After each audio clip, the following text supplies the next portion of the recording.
Alright, sige. Okay, hindi pa naman. Hello, good afternoon. Ayun, that's it. That's our presentation for this afternoon. Alright, good afternoon to all of our viewers, to our online audience, to our grade 9 learners for English 9. We are again here for another Italay online tutorial session. Okay, today is Tuesday.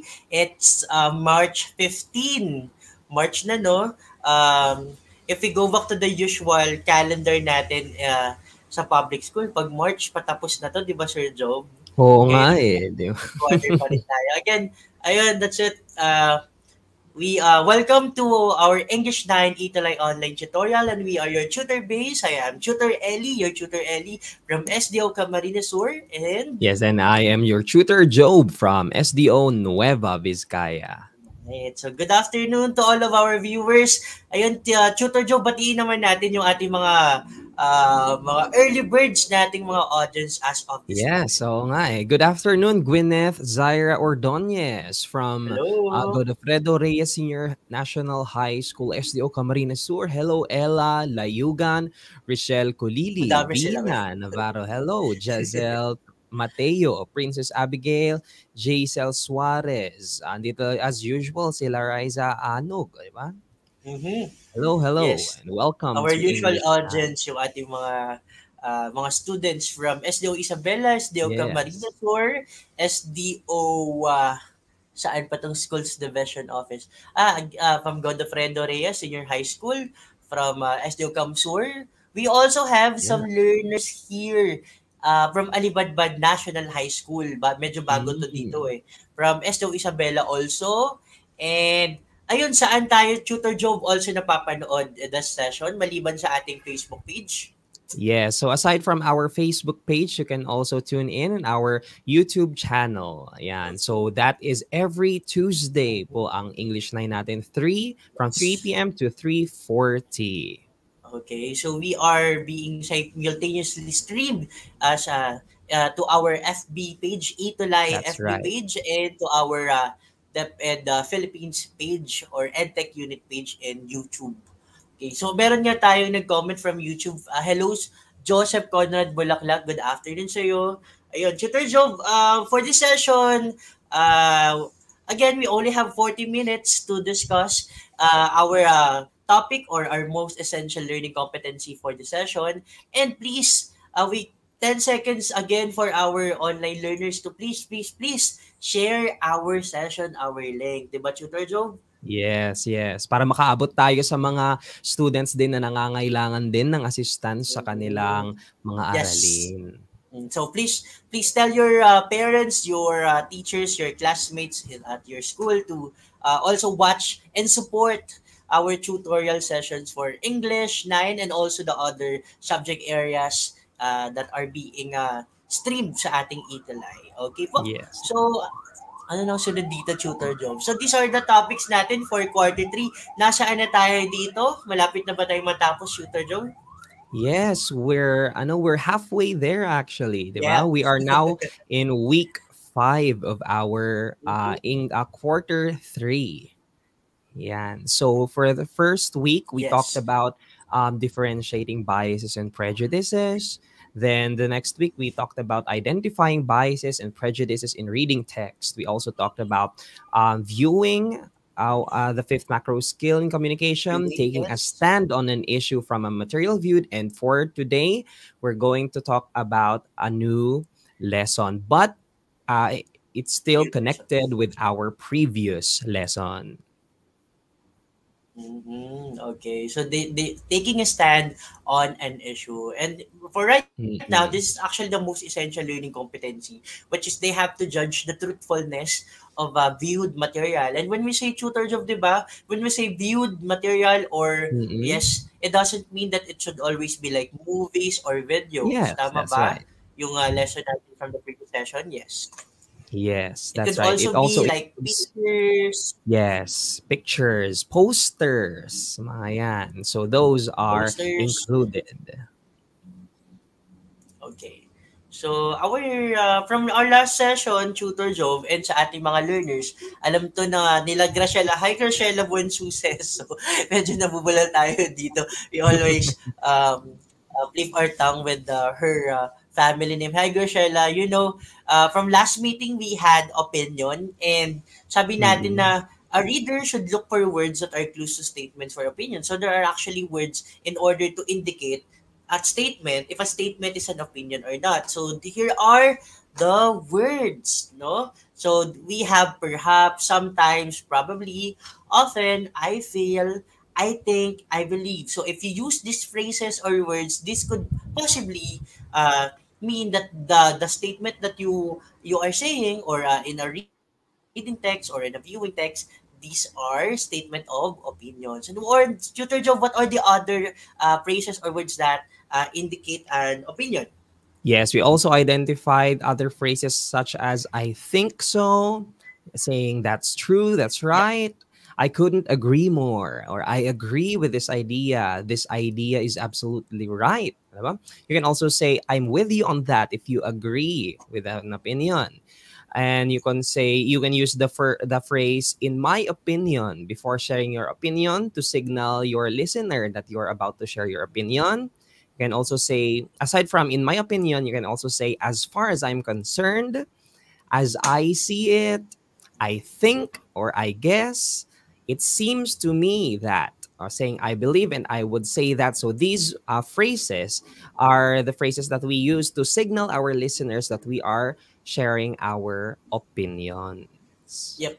And through that, our activity from last session, actually, Yeah. Tutor Job, we told them that they have to use these words in order to state their opinion, especially in this Mm-mm. additional activity that we gave to them. And we told them, kayo ha, nandyan sa ating mga, at your homes, or if you are in your school, getting your modules, or wherever you are, kahit saan man kayo, alam ko nanonood kayo right now. Kay Winifredo Munoz, Carl Castillo, hello Kurt, Karen, Nicole, Marian, we have some students or learners from the last session natin, and they actually submitted their videos, Shooter Job. Yes, And inaabangan siguro din yes, nila, no? oo, inaabangan din nila 'to actually. And Yes. the task is they have to create or record a video message. Ano yung mensahe nila to a particular woman sa buhay nila, or to all women in general. Why Uh-huh. we're having this? Bakit tayo nagkaroon ng ganito, tutor job? Ano ba yung Yes. sina-celebrate natin this month? Because of course, for the month of March, we are celebrating the International Women's Month. That is Yeah, why our Women's theme Month. of course, from the previous sessions and even for now, diba, it's all about women. Oo. Medyo on your end, Tutor Jove, or maybe on my end, you are actually medyo mahina ata ang signal. I'm not sure, pero Yes. let's still proceed. Ayun, sige. Okay naman. So ayun, we're celebrating Women's Month, and that's why some of our learners in grade 9 submitted. Sabi dito ni Sean, Tutor Job, waiting ako sir. Waiting Na. ako sir kasi nag-submit si Sean. So these are the recorded message of our learners in grade 9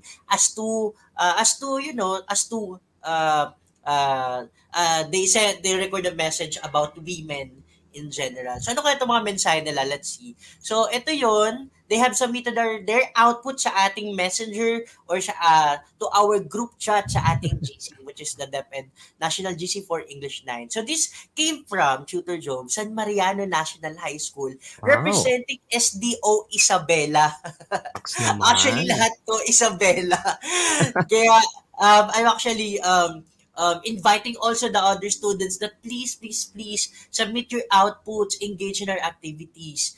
Okay, alam ko ang iba kasi doon tutor group nahihiya lang siguro sila. Oo. They are shy, pero we do our best naman to invite them to submit their recorded message. So ito yung sabi ni Riza May Anog from San Mariana National High School. Sana naririnig niya ang ating mga viewers ngayon. Very short lang naman to. Happy Women's Day to all women. A woman is a gift from God. Every woman deserves to love and to be loved. A woman's sacrifice has no amount to be paid for them, especially especially to my mom, her sacrifice during my toddler's days, her sacrifices during her prenatal, her sacrifices during labor, her sacrifices during my school days, and her sacrifices to be the best mom into our family. My messages to my only women or to my mom: thank you, Mom, for all the elation and love you shared to us. Thank you for always being there as my friend. Thank you for bringing such joy to my life. Thank you for the peace of mind, whatever I am confident. Thank you for being the best mom. Mom, be safe, always please. And please take care of yourself. And to all women out there, be confidently beautiful and be a strong women all over the world. Okay, so we have to stop and pause right there. So this is an output by Riza May Anog. So she uses a voice over application, Tutor Job. And may nakikita, we see some grammar errors or spelling errors dito kasi it's a direct transcription. Gumamit sila ng application. So there are some errors in spelling here. Alam to ng ating mga learners right now. So this is her message to her mom and to women in general. Na saludo daw sa lahat ng kababaihan for being beautiful and a strong woman. Yes. Ayun. So, congratulations, Riza. And thank you for submitting your outputs to us. Ayun. Sana nandito si Riza. Di ba nandito Tutor Job si Riza? Oo, nandito siya kanina. Okay. Yes. Okay. So, this one is another from Alibadbad National High School. Esdo Isabela. Sino ito, Tutor Job? Si Graciela Buensuceso the second. Okay, play na natin. This is short, 40 seconds. Okay. To all women out there, I believe you are the one of the treasures of the world. Your value is like a gold.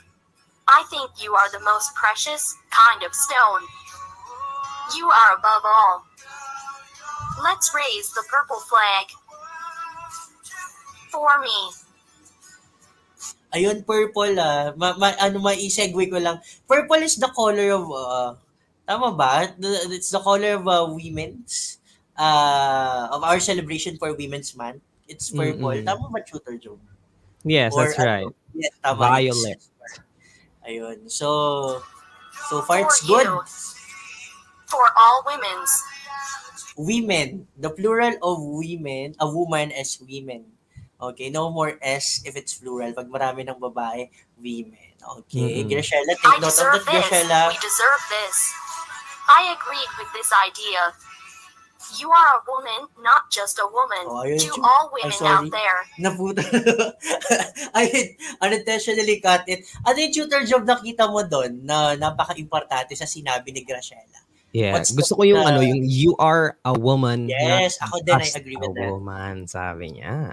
In Filipino, mas maganda kasi yung pakinggan sa Filipino eh. Tutor Joe. Yes, sir. Sige. Babae ka, hindi babae lang. Yun, hindi diba? Yun lang. Hindi lang. Kaya, saludo kami ni Tutor Joe at lahat ng mga teachers at tutors sa Italay, sa lahat ng kababaihan. Filipino ka man o hindi, Filipina ka man o hindi, saludo kami sa role na ginagampanan mo. Actually, leader nga natin, di ba? Yep. Leader natin, di ba? Our team leader. Hello, Ma'am May. Nasa backstage siya. Yes, nasa. Hi, Ma'am May. Ayun. Oh, I see. So, Ma'am May, yung ating program head for Italay English, sabi niya, the color purple or violet, purple is different from violet ba? Is the healthy reproductive organ ng babae. Is it okay for me to say that? It's I think the rationale for that. So that's the color of women. It's purple. Okay. Yun yung bakit purple? Or violet. How about this? From San Mariano, Tutor Job, sino to? Si Sean? Yan, pinakahihintay ni Sean Vincent. Ayun, Sean Vincent, tingnan mo na to. Sige, baka mahaba nito. Yes. Hindi naman. There is no voice over, so ikaw na lang, Tutor Job, magbasa if you could okay. this. I-voice over mo. O sige, sabi niya, always remember that, ay sorry. Ayan, always remember that you're beautiful no matter what. If you have some problems in your mental health, in your body, and in your physical appearance, just let that anger come out and start loving yourself. Loving yourself. Okay. If you're always thinking that you do not belong, sabi niya, ay, balik natin, sir. Ang bilis kasi. If you're always thinking that you do not belong in this world because of your gender, I'm always here because I believe in you. So, let's just cut it there kasi medyo mahaba pa, mauubos yung oras natin dito. So, I'd like... If you want to watch it, Christian pwede siguro President. nating panoorin sa group chat, no, sir? Oo, yun. Actually, Yes. nakapost naman ito ata sa group chat natin. So, Mm-mm. thank you very much, Sean, Vincent. So for to, those who are not yet included in our group chat, yan, sabihin nyo lang sa group and your Yes. classmates can add you. Okay. So, yan. Congratulations and thank you, Graciela. Sino pa yon? Si Sean and si Raisa. Raisa.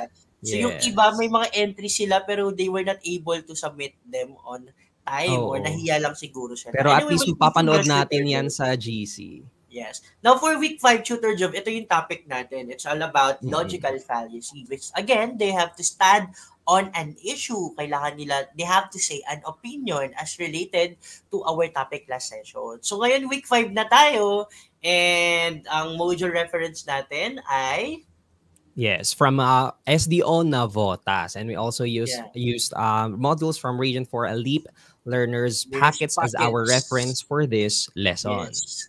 And ito, bibilisan ko na lang kasi it's 20 minutes already. They have to do this, tutor job. O kayo ha. Mika Mercado, Graciela, Alan Mark Desos, hello.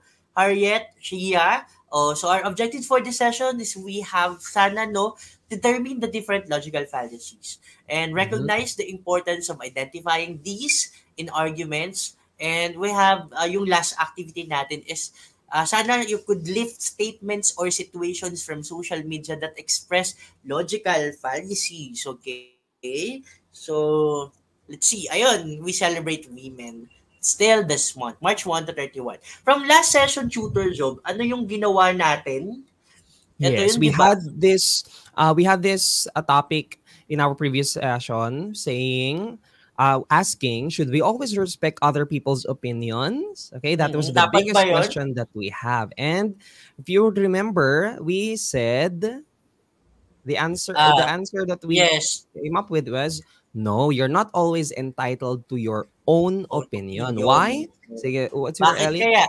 Yes, ito yung mga sagot, kasi when people say the most degrading, invalidating things like minumura ka na or masama sinasabi sa'yo, do we still have to respect their opinions? Ganun pa rin? Okay lang ba yun sa'yo? No, it's not. When people say the same things over and over despite being disproven, do we still have to respect their opinion? Not the person have their opinion? Of course, no. And lastly, tutor Job.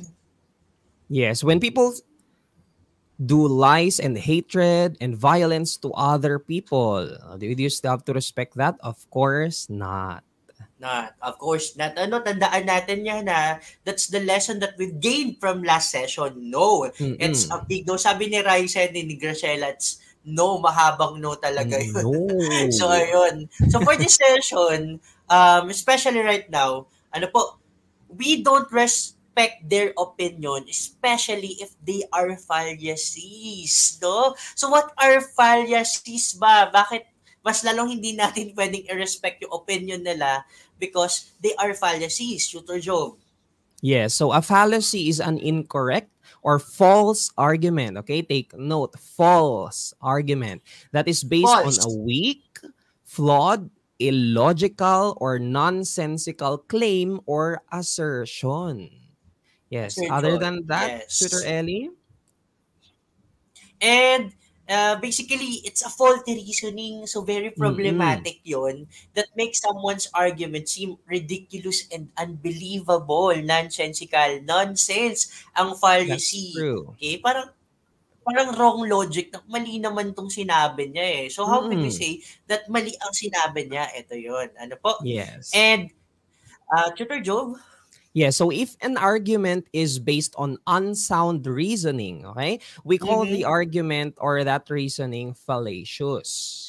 Yes. Okay? And to decide if an argument is fallacious means that you must look at the argument being made and Mhm. we have to decide if the logic makes sense. Hindi pwedeng oo na lang tayo, hindi Yes, that's pwedeng right. ipagtanggol natin yung sarili natin kahit we are already wrong. We have to think Mm-mm. no critically and wisely. We have to look if the logic makes sense. Ganun po sa ating That's mga learners. right. Ito ay hindi lang sa ating mga tutor job, hindi lang ito sa ating mga learners. Even us teachers, Mm-mm. whatever your profession is, kung ano man ang status mo sa buhay, yung logic na yun, alam ko, yung sinatatawag nating common sense, napakahirap din yun, no?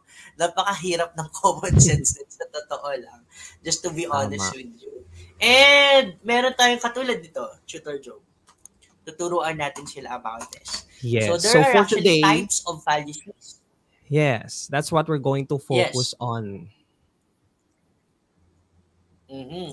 And yun na nga, we have to separate facts from fiction. How could we know that itong sinasabi ng taong ito or the statement that is being said by this person sa Facebook is a fact or a fiction or an opinion? Kasi madali, we are bombarded with a lot of information, di ba, Tutor Joe? Maraming Mm-mm. makikita sa Facebook man, sa Yes, Twitter man, especially or anywhere nowadays, ng di mga ba? information. And we have to be critical, right? We have to be critical about sa mga nakikita natin. At dapat ba lahat ng nakikita natin, Tutor Job, ay pinapaniwalaan sa ating mga learners?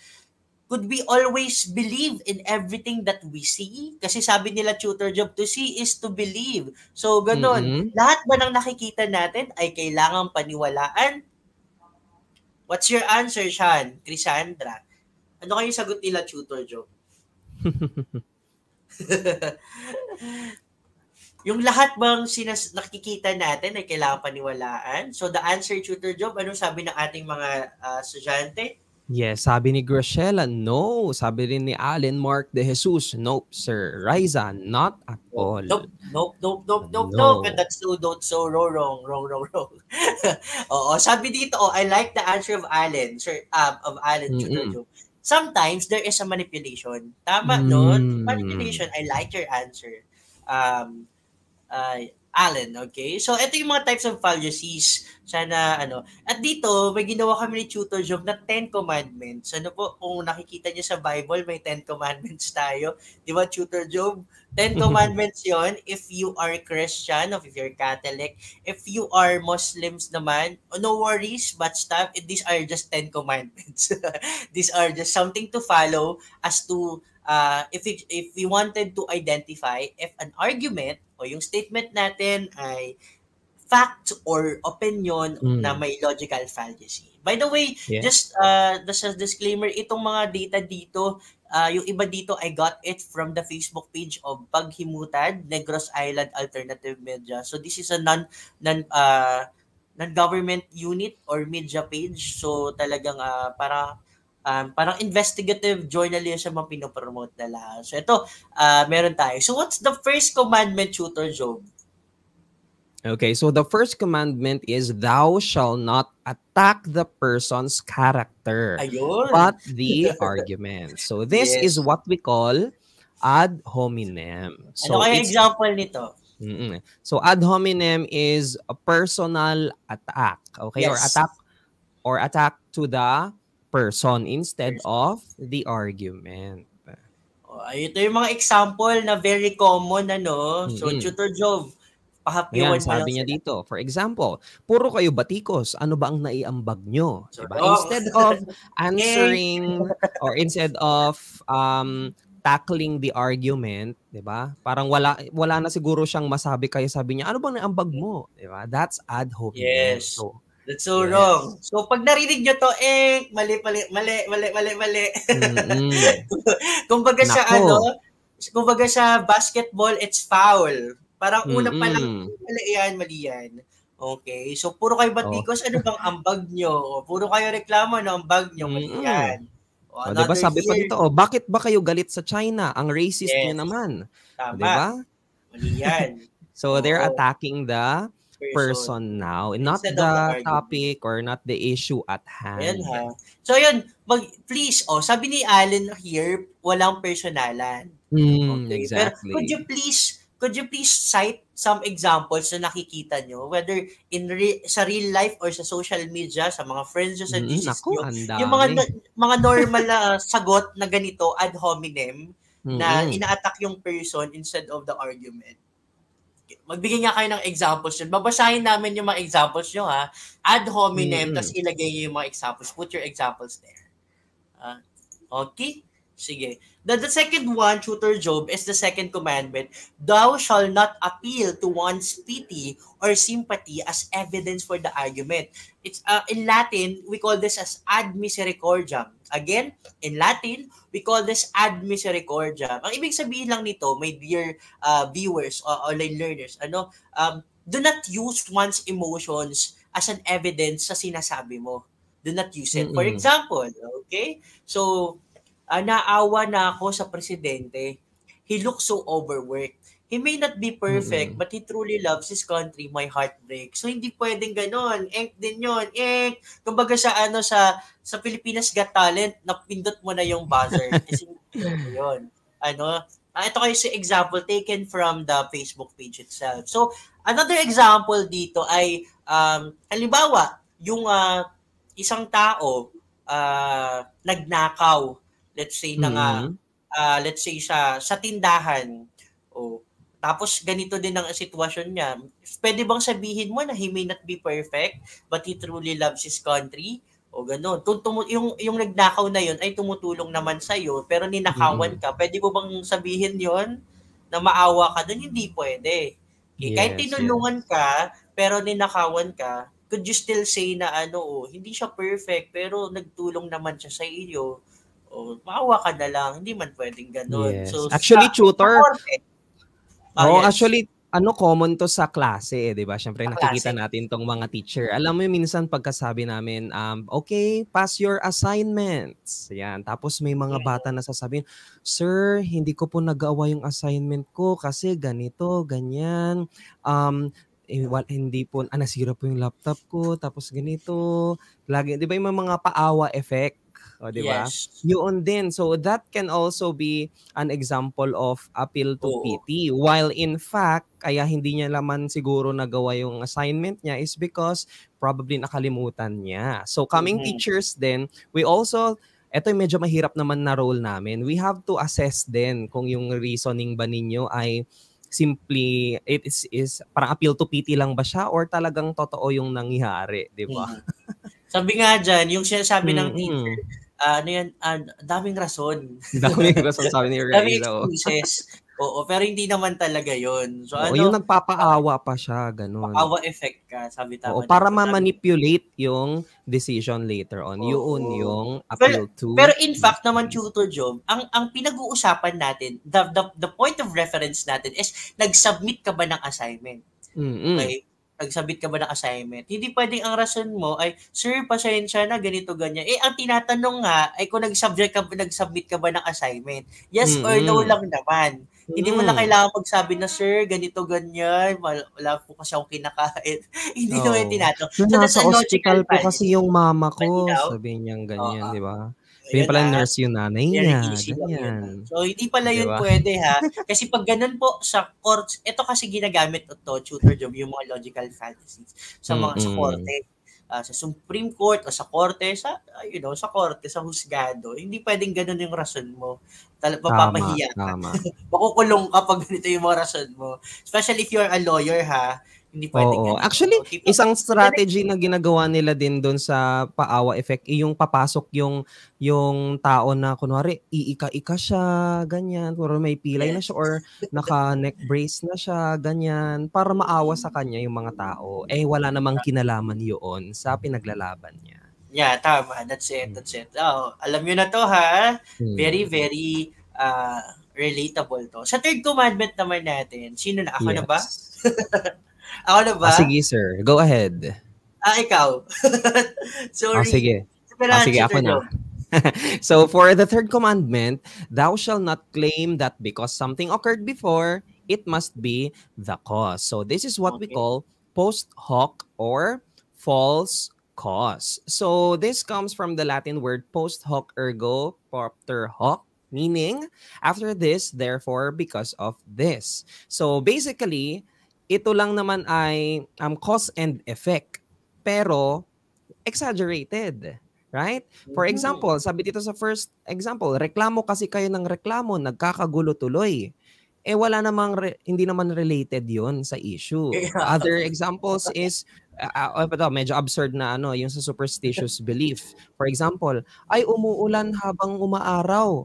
May kinakasal kasing ano ba 'yon? Ay, iba-iba sa amin may kinakasal na Kapre. nuno o kapre, ganyan. So 'di ba, walang relate. Pero sinasabi natin na kasi siguro ganito, ganyan. That's a logical fallacy. Specifically, false cause or post hoc. Tikbalang daw sabi ni Sean Wilson. Batiin natin si Tutor Jovet. Hi, Hi, hello. Tutor Jovet. Hello, Tutor Hello Jovet. po. Thank you for dropping by. Sa aming Tikbalang session. pala, sabi ni Sean Vincent. Tikbalang. May kinakasalan na tikbalang. So yun, Di ba, wala iwasan naman natin yun, learners. Huwag kayong magre-reason out using logical fallacy kasi pangit kayo dyan. Ako mismo magsasabi, dapat hindi yun marinig mula sa inyo. Mika, diba, tignan niyo yung last, sir, tignan mo yung last example, napaka-absurd. Napakaraming namamatay sa sakit kasi puro kayo negative sa gobyerno. Ha? Diba? Hindi naman ganun. Parang ang layo naman. Diba? Parang naging negative ka lang, dami nang namamatay sa sakit. Yes. No. Let's proceed.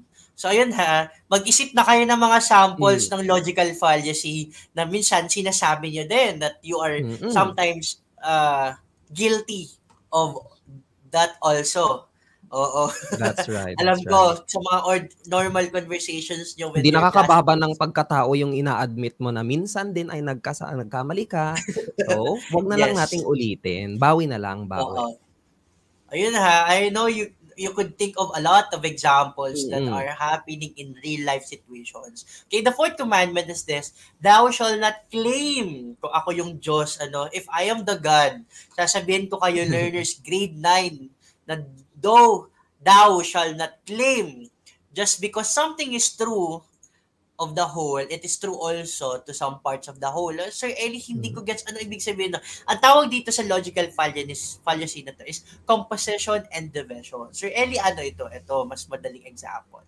It occurs when the properties of parts and composites are mistakenly thought to be transferable from one to the other. Example, pasaway ka. Sabing lockdown mga Pilipino talaga walang disiplina. Diba? Very problematic yan. Gina-generalize mo na lahat na just because nandiyan ka sa tawag dito, porket nandiyan ka sa lugar nyo, you are at your own house, you're very much comfortable at your own homes, tapos galit ka na, sasabihin mo yung mga lumalabas na pasaway dahil lockdown, walang disiplina mga Pilipino, which is you should never say that, my dear learners. 'Di ba, Tutor Job? Kasi not all people are privileged. Na kapag hindi sila lumabas, may makakain ba sila? That is true. So tayo siniswerte tayo kasi siguro may mga pagkain tayo, may binili tayong grocery. But for these people who are going outside, especially during the height of the pandemic, they should go out because that's only their option to get food on their tables. So it's a logical fallacy. Napaka-privilege mo naman when you say that. Another example here, Tutor Job, sa ating learners, Raisa, true daw, sabi ni Raisa. True, 'di ba? Sinasampal tayo ng katotohanan na mali pala itong mga ganitong fallacies na to. Bawal pala to kahit saan. Bawal na bawal to. Magkaisa tayong lahat. Ako nga nasa kwarto lang porket nasa kwarto ka lang, sasabihan mo yung iba na we have to be united. Dapat ganito, sa loob lang kayo ng bahay. Hindi pwede kasi di naman lahat ng Filipino mayayaman na kapag nasa loob ng bahay, meron silang pagkain, 'di ba? Pangit 'yun. Sana malinaw 'yun composition and division. Okay, generalize mo 'yun. Porket totoo in general, porket you are not affected by it, okay? Iyon ang i-implement mo sa iba kasi it's not true for them. Okay? May question dito. Sagutin natin, Tutor Job, kasi ako din, nagtatanong din ako dyan. Tutor Job, bakit sabi daw dito, logical fallacies ang tawag. How a fallacy could be logical. Sabi Ay, ni that Alan, is from question ni Alan Moore. ayan pala. So, Tutor, why is it called logical fallacy? So how is a fallacy logical? Okay. Okay. Ayun, it's actually a term, Alan Mark, no? Logical fallacies, because they think it's logical pero it's faulty. So, tinawag nilang logical fallacies. Ang tawag natin dito ay in the figure of speech, Tutor Job, two opposite words joined together. How do we call this? We discussed that before. Oxymoron. Is it an oxymoron? Yes, oxymoron. Nag-search talaga. Oo. Ang tawag dito ay oxymoron. Okay? Nasaan na yun? Okay. Oxymoron tawag kasi dyan. It's a figure of speech. An example of figure of speech. Logical fallacies. Yes. Na-discuss na din natin yan na previous session. And yun, fifth commandment na tayo kasi medyo pula na tayo sa oras, Tutor Job. Ano po? So, dire-diretso na tayo. Ito naman, fifth commandment, thou shall not misrepresent or exaggerate a person's argument in order to make it easier to attack. Tawag dito straw man. Tingnan natin yung example dito. Solusyong medikal, hindi militar. Anong gusto nyo? Ilagay natin yung mga doktor sa checkpoint? Hindi ganun. Hindi ibig sabihin na yung mga doktor ang ilalagay mo sa checkpoint. I mean, instead of ipalabas mo, maglagay kayo ng mga checkpoints, in order to solve the COVID pandemic, kailangan, the medical solution. We have to help and to promote and to strengthen our medical force, So, itong mga doktor natin, i-empower sila. Bigyan natin sila ng more ng funding, ng pera para sa research, gumawa ng sariling bakuna and so on, para, ma-end ang pandemic. Kasi honestly, hindi naman masosolve ng military yung pandemic. Kasi this is a matter of health, science, and health, not of force. Ang kalaban natin dito ay hindi nakikita. So that's trauma. Okay? Now for the sixth commandment, Tutor Job. Yeah, so sixth commandment is thou shalt not argue that because a premise is popular, okay, therefore it must be true. Yun yung keyword natin for this, popular. So this is what we call an ad populum or bandwagon type of fallacy. So it appeals to popular opinion. For example, tingnan natin tong second example natin, sir. Medyo relatable to. Sabi niya, maging makabayan tayo, sumunod na lang kayong lahat at wag magtanong. Yan. Ibig sabihin, parang ginagamit niya yung lahat naman, wala namang reklamo yung iba sumunod ka na lang. Ganon. So they're not tackling the exact issue, but instead, they are trying to say na ito yung popular opinion, dapat sumang-ayon ka na lang. Okay? Yes. And that's wrong. Wrong. That is wrong. Just because it's yun ang popular. Sabi ng pamilya mo, sabi ng community mo, sabi sa kung sino man lang nagsabi dyan without any facts or basis, yes, that's wrong. Kasi dito natin papasok yung saying natin na, di ba sabi, just go with the flow. Okay? That's wrong because only dead fish go with the flow. So kung wala ka ng pakialam or wala ka ng buhay, sige, go with the flow. Pero kung hindi ka nag-iisip. But, of course, as rational beings, we have to assess or study always. Okay. That's right. Our seventh commandment for logical fallacies is ad verecundiam. Ad verecundiam, which means thou shall not claim an argument by appealing to a supposed authority who is not an authority. Ang gagawin mong basis ng argument mo, ng statement mo, ay yung sinasabi mong authority, pero hindi naman siya expert on that field. Example dito, my dear learners. Okay? Sabi dito sa second example, sabi ng ito very, very relatable ito at very ordinary, Tutor Job. Sa ating mga students dito. Ito narinig nyo na to, di ba? Sabi ng kapitbahay namin, this is about COVID. Sabi ng kapitbahay namin, sipon lang daw. Magmumog ka lang daw ng asin at maligamgam na tubig. O yung kapitbahay nyo ba ang may Hindi naman siya authority to say expert, di such ba? things? Papaniwalaan No, mo, di ba? hindi That's wrong. pwede. So kung ano sinabi ng kapitbahay, huwag niyong paniwalaan because they are not expert on the field. We are talking about health, about epidemiology, about virus. So we talk to the right people. Hindi ka pwedeng mag-ask for prescription ng antibiotic sa karpintero.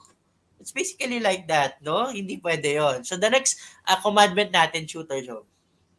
So, 8th commandment is, thou shall not reduce the argument down to two possibilities only. So, that is what we call a false dilemma or a dichotomy. No, so, here are examples of, sir, let's have an example. Sabi niya dito, either, let's go to the third example. Sabi niya, dalawa lang naman yan eh. Ayan na, magrereklamo ka o susunod ka. Okay, so this is a logical fallacy. Why? Because you are trying to pin it down to only two choices while in fact, in reality, there are a lot of choices. Okay? Pwede naman pa tayo mag-isip ng ibang paraan pa eh. Pero, ang ginagawa niya dito, hindi.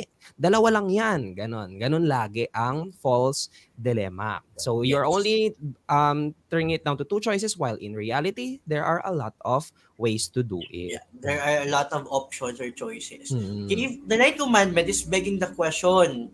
Ano naman to, Sir Tutor Ellie? Thou shall not argue thy possession by assuming one of its premises are true. Para mas lalo maintindihan nila, ito yon. Okay? Ang ibang tawag dito in Latin is petitio principii.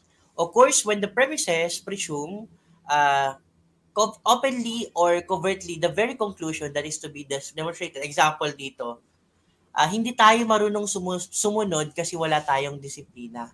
Hindi tayo marunong sumunod kasi wala tayong disiplina. Ganun ba yun? Hindi lang sumunod, wala nang disiplina. Hindi ba pwedeng mali lang yung pinapasunod? Or let's say, basta kung susunod tayong lahat sa mga binigay na naming alituntunin, magiging maayos ang sitwasyon. O kapag sumunod ba tayo, 100% magiging okay ang sitwasyon? Hindi naman. Malalaman nating bumubuti. Yes. Malalaman nating bumubuti ng kalagayan pag hindi na ito lumala. So, ayun, basta hindi pangit. Ikot lang. Oo, hindi. It's illogical. It's a faulty yes. statement.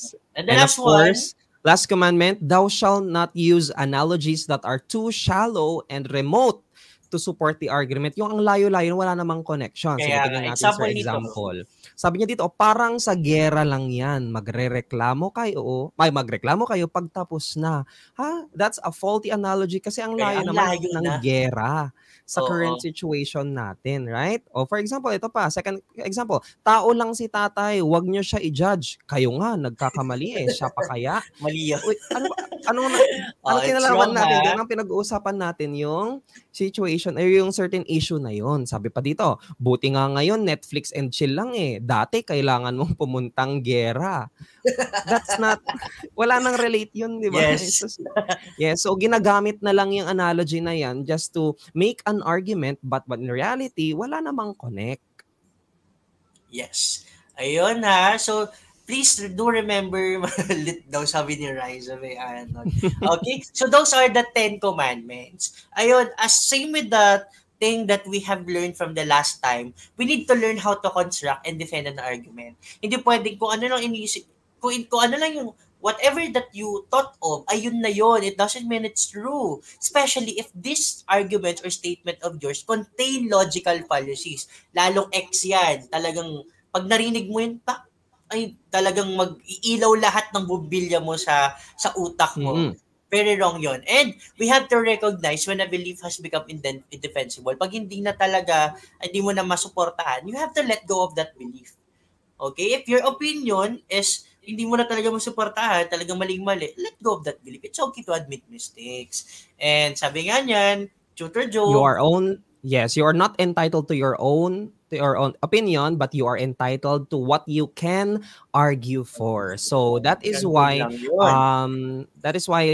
Sir Next slide po natin. So if we argue using logical fallacies, we are losers at the very first place. Okay? That's why we identified these types of fallacies para alam din natin kung ano yung iiwasan nating mga statements. So Sir Ellie? And that's why we have to educate ourselves. So, ito na we have learned already the different types of fallacies because most of the times, ang problema na lang dito, Tutor Joe, is we don't admit our mistakes because they will reveal that we are wrong. Diba? So, it's more on ego na lang. You are proven already that whatever, that the statement of yours is problematic, still okay ka pa doon. Respect my opinion. Respetuhin mo na lang opinion ko. And it's wrong. Mali na yun. Because ayaw mo na lang talaga masabing mali. It's kasi ayaw mong mapahiya. Di ba? Yes, ayaw mo na lang mapahiya. And because of that, ito yung mga other example na halimbawa, meron ganitong example na nakikita natin sa mga FB comments, Tutor Job, na example, ayan, sa mga bashers ko, huwag kayong makinabang sa mga projects na ginagawa ko or kung ano-ano pa dito. Before sana tayo magalit, let's see the result first. Sana tumakbo kayo ng presidente. Yung out of this world na, layo na ng saan-saan na nakarating. And because of this is our assignment for our learners. Gawa kayo ng assignment. Please, do this assignment. Napaka-easy lang to. Find FB comments that are the same with the argument shown to you and identify what kind of logical fallacy do they express. Okay? When you screen grab comments, do not also include the name. Okay? I-blur nyo na lang name nyo or name ng person na yun. Burahin, ganun.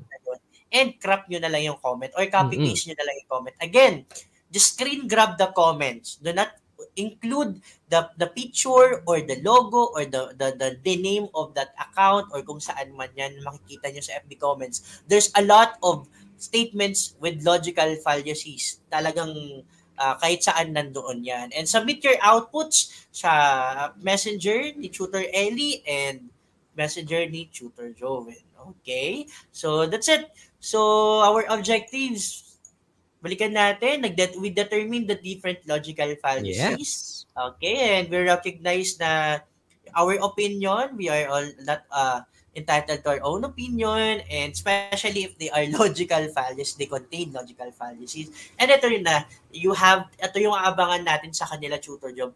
They have to, Tutor Job, live statements or situations from social media that express logical fallacies. Alright, so again, we have already done. We've already done with our E2Lie online tutorial for English 9. With our topic, logical fallacies. Ayun ha. For kita-kits tayo next Tuesday at 3 p.m. to 3:40 p.m. Ano po, English 9 every Tuesday. Thank you very much sa panonood ninyo. And once again, I am Tutor Ellie from SDO Camarines Sur. And I'm your tutor, Joe, from SDO Nueva Vizcaya. And also, we would like you to support our fellow E2Lie tutors for English. So that's every Tuesday from 1:40 to 4:20 p.m. Thank you very much. Thank you very much. Sa mga nasa comments natin, thank you rin. Thank you very much for joining us. We hope that you learned a lot. Yes. And okay, so God bless and ingat kayo. And please do our assignment additional activity. Goodbye. Goodbye.